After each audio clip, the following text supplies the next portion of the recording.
Welcome back. This is video number 6. This is the blueprint video number 2, which is about educate. So now that your prospects see that there is, in fact, hope, it's time to educate them. Now, what do I mean by that? No, it's not time to sell them yet. Think of this kind of like a webinar, except that it's not live. So you're going to give them really good information so that they walk away wanting more.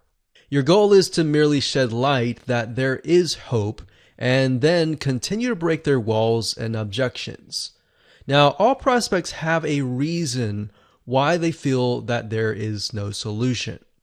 And we don't necessarily know that, but that's something that you will need to figure out and maybe talk to your prospects, sit down with several of them to figure out exactly the different scenarios.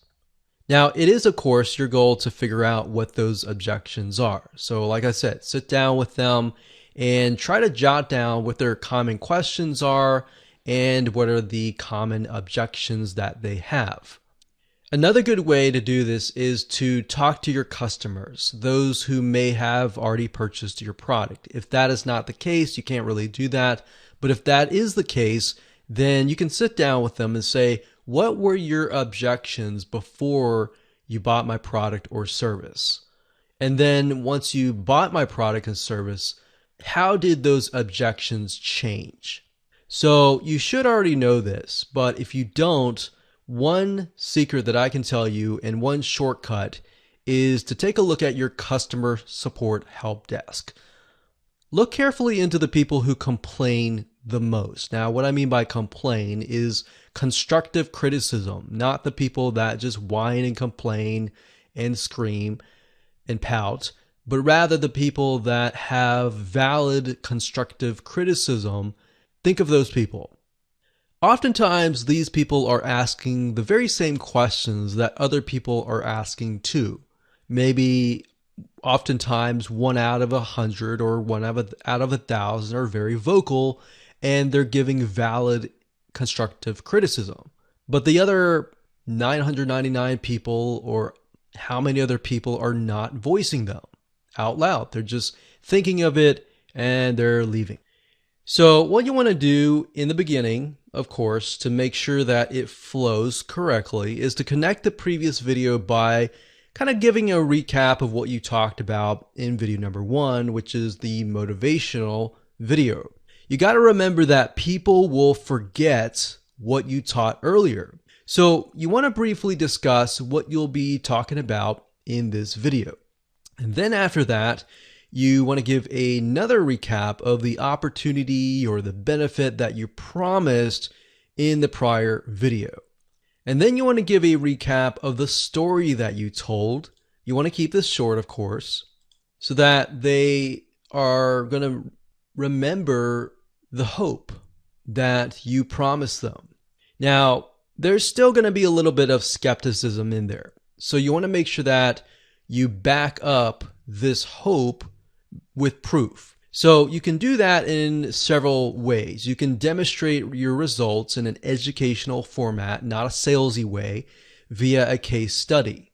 You can also demonstrate your results in an educational format via your client's testimonials, or if your client was able to sit down with you and be part of a case study, you can provide that in an educational format. So what I mean by that is, let's say, for example, that you're showcasing your client's case study. So in a non-salesy way, you can show what happened before. Maybe the client had objections, they lost hope, but then they tried your product and then this is what happened. So you definitely want to do that in a non-salesy way. And I know I keep repeating that, but the more you are more educational, you give them information that they can walk away thinking, wow, this was a really good video. I want more. Then you want to teach them something new that will conquer another common objection. So as I talked about in video 1, which was the previous video of the Blueprint series, I talked about you need to figure out the objections and create a list of them, because what you're trying to do here is sprinkle them throughout the 4 videos. So in this case, you could teach them several things, several objections, and then how you can conquer those. The next thing you can do is teach them what they need to do. The what's, the whys, but not the hows. So you got to remember the what's and the whys are what do you need to do? Why do you need to do it? But the hows are going to be left with your product and service. So you could give a few, but you don't want to give everything. Otherwise, there's no point in buying the product and service.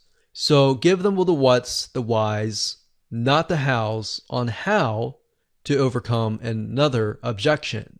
So as you can see, there's a pattern here. Find the objections and you'll pretty much get a good script going. And then of course, in between, give some aha moments and golden nuggets of value. And of course, last but not least, you want to make sure that you connect this to video number 3, which by giving a preview of what is coming up next, which is the system or the solution or the kind of secret sauce of what makes your product and service different, what is something that you discovered, and you'll be sharing that in video number 3.